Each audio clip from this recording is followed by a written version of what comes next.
Asante. Kwa majina naitwa Pius Zakaria Lukaga, ni mjumbe wa kamati ya siasa ya halmashauri kuu ya CCM wilaya ya Mbogwe. Leo tarehe 17 mwezi wa 3 2025 tumekuja hapa Chato kwa kumbukizi ya mpendwa wetu hayati Daktari John Pombe Magufuli. Tukiwa hapa Chato sisi kama vijana tunamkumbuka kwa kazi kubwa ambazo amezifanya wakati wa uhai wake. Baadhi ya kazi hizo ni pamoja na mageuzi makubwa kwenye sekta ya madini. Kwenye sekta ya madini, Daktari John Pombe Magufuli alikuwa na shauku ya kuona wazawa wananufaika zaidi na sekta ya madini. Na ndiyo maana mwaka 2017 kulitungwa sheria ambayo ililenga kuwanufaisha wazawa, lakini pia kuweza kuongeza wigo wa ukusanyaji mapato. Na mpaka sasa tunapozungumza, serikali ya Daktari Samia Suluhu Hassan imeendeleza dhamira hiyo.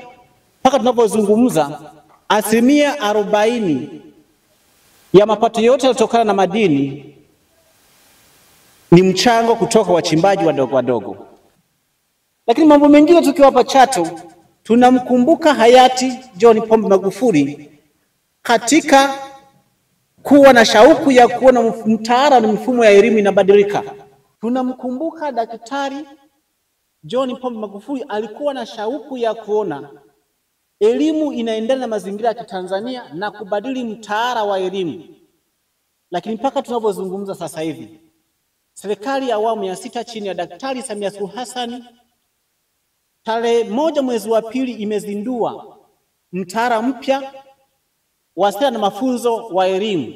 Kumekuwa kuna mtaala kuna mkondo wa ujumla na mkondo wa amali. Na katika mkondo wa amali, watoto watasoma masomo manne na somo la biashara lazima, lakini watasoma fani mbalimbali 15, watachagua kati ya fani 15. Mtoto anachagua fani kulingana na mazingira, matakwa yake na jamii inayomzunguka. Wapo watakaosoma ufundi umeme, wapo watakaosoma masuala ya uchimbaji na uchenjuaji, wapo watakaosoma masuala ya kilimo, na hii itawasaidia Watanzania kuweza kujiajiri watakapomaliza masomo, kuliko ilivyokuwa pale nyuma. Wimbi kubwa la wahitimu walikuwa wanaingia kwenye soko la ajira na ajira ni kidogo. Hayo ndiyo mambo ambayo tunamkumbuka Daktari John Pombe Magufuli, na yanaendelezwa vizuri na serikali ya awamu ya 6 chini ya Daktari Samia Suluhu Hassan. Mambo mengine ambayo tunakumbuka ni kufufua shirika la ndege la Tanzania. Tunakumbuka kuwa alipoingia madarakani alikuwa na shauku kubwa ya kufufua shirika la ndege la Tanzania. Licha shauku kubwa aliyokuwa nayo, alikumbana na vikwazo mbalimbali. Nakumbuka kuna ndege ambayo ilitegemewa kuja mwezi Julai 2017, lakini ilikamatwa kule Canada kwa sababu ya mtu ambaye alikuwa anadai Tanzania. Licha ya changamoto hizo, hakuweza kukata tamaa na hatimaye ndege iliwasili. Hii inatukumbusha kwamba sisi vijana tunapopambana na changamoto mbalimbali tusiweze kukata tamaa. Na ukiangalia hata historia inaelezea Uingereza wakati imefanya mapinduzi makubwa ya kiviwanda, kulikuwa na changamoto mbalimbali. Mwaka 1811 mpaka 1830 kulikuwa na changamoto ya baadhi ya vijana wa Kiingereza waliungana na kuanza kuharibu mashini, wakiongozwa na jamaa anaitwa Ned Rudi. Na ndiyo maana mfumo ule wa kuharibu mashini ulijulikana kama Rudism. Lakini Waingereza wakakata tamaa, wakaendelea na hatimaye wakaongoza dunia wakati ule.